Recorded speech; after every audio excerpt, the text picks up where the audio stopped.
Recently, I had someone write to me after reading my blog and watching a few of my YouTube videos. They'd also read my book. The question they asked me was this: in my book and when I train people, I advocate always selling as high as possible. Now that doesn't mean that you necessarily need to sell to the CEO, the CIO, or even the Chief Financial Officer, but we certainly do need to sell to the person who owns the problem that you think you can solve for them.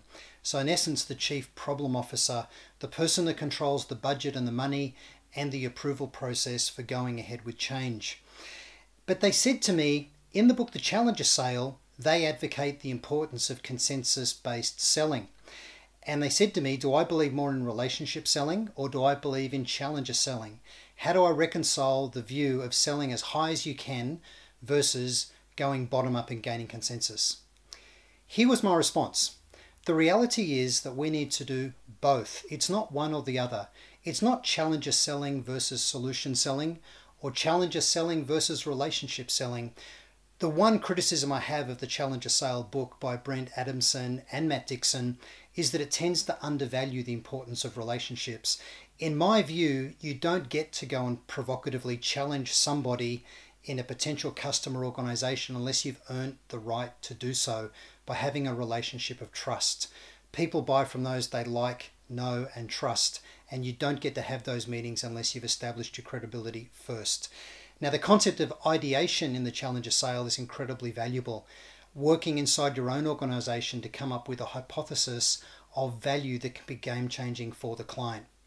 But back to the point. You need to go at the highest level and also build consensus. But my view is get sponsored down to the people in their team that can say no by the person that at the end of the day will need to say yes. Trying to go bottom up, starting your entrance into the organization at a too lower level where you're building consensus, what tends to happen is you get blocked. People you're working with say that they will take your proposal, they will take your ideas up line to get it approved, and the sad reality is that selling is a difficult thing inside an organization, often for someone who doesn't necessarily have the credibility. So do both. Gain consensus with the people that can say no, those people that say that the solution complies with what they need and that they will adopt and use it, but start at the top. Work at that Chief Problem Officer level. I'm Tony Hughes, and you can find me in LinkedIn and also at rsvpselling.com.